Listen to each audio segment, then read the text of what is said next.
জাতীয় পরিচয়পত্র বিক্রয়, পাচার ও জালিয়াতি চক্রের মূল হোতা সহ 2 সদস্য গ্রেপ্তার।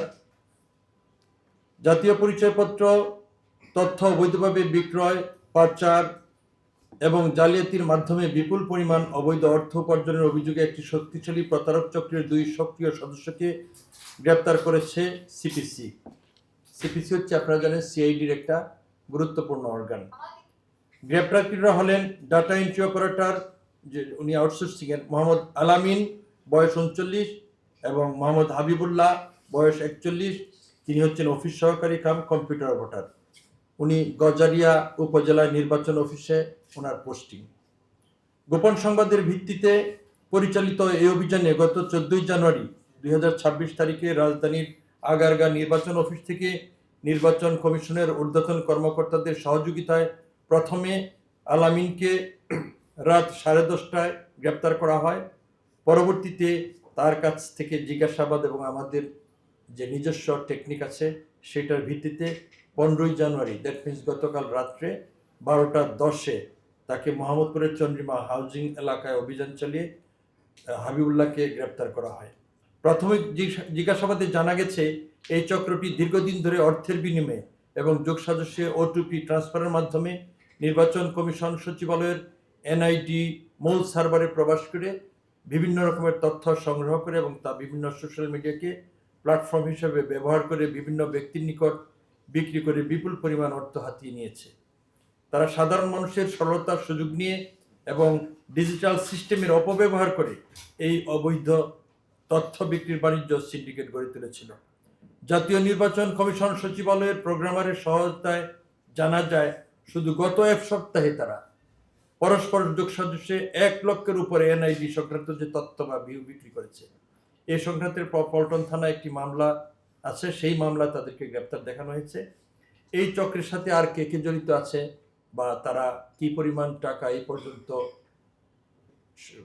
নিজেরা আয় করেছে বা এই টাকা কি তারা দেশের বাইরে ড্রেন আউট করেছে কিনা এবং আরও তাদের কি গোপন প্ল্যান আছে সেটা উদ্ধার করার জন্য আমাদের এই আসামিদেরকে যারা গ্রেপ্তার করেছে, যে মামলায় তাদেরকে গ্রেপ্তার দেখানো হয়েছে, এবং এই মামলার তদন্তকারী কর্মকর্তা এবং সুপারভাইজিং অফিসাররা তদন্ত অব্যাহত রেখেছে।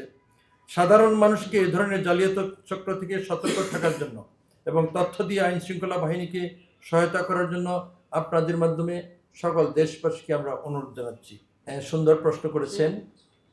আপনি জানেন আমাদের দেশের লোকগুলি সহজেই সহজ কিছু পেয়ে যেতে চায়। ধরেন আপনার একটা নাম্বার ক্লোন করে, আপনি খুব অভাবগ্রস্ত একজন সন্ত্রাসী, তার টাকার দরকার, তো একজনকে টার্গেট করার পর ওই নাম্বারটা সে ব্লক করে দেয়, তার কণ্ঠ, তার সব কিছু বলে প্রথমে এখানে ব্লক করে দিয়ে একটা ফেক ইমপারসনেশন তৈরি করে। তার আত্মীয়কে টার্গেট করে বলে যে উনি তো খুব অসুস্থ, ওনার মোবাইল টোবাইল বন্ধ পাওয়া যাচ্ছে, ওনার চিকিৎসার জন্য ওনাকে এত টাকা দিতে হবে। তো ওই লোকটা মনে করে ঠিকই তো, তার মোবাইলটা আমরা গত 4-5 দিন যাবৎ বন্ধ পাচ্ছি, তাহলে ঘটনা সত্য, তাহলে এখন যিনি বলছে তারই আত্মীয়, তাকে তাড়াতাড়ি 10,000 টাকা দাও।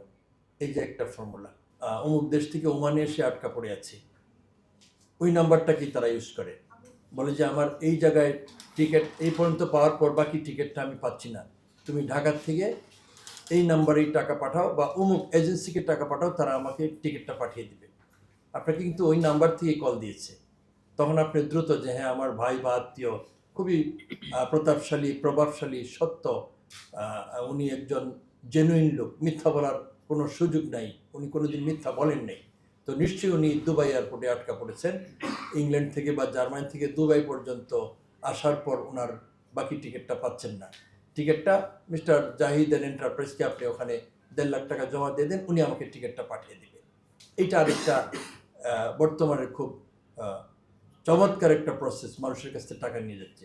পরবর্তীতে জানা গেল যে না, উনি দুবাই আসেও নাই, উনি এরকম টাকা চায়ও নেই, এভাবে কিন্তু অনেক টাকা নিয়ে নিচ্ছে।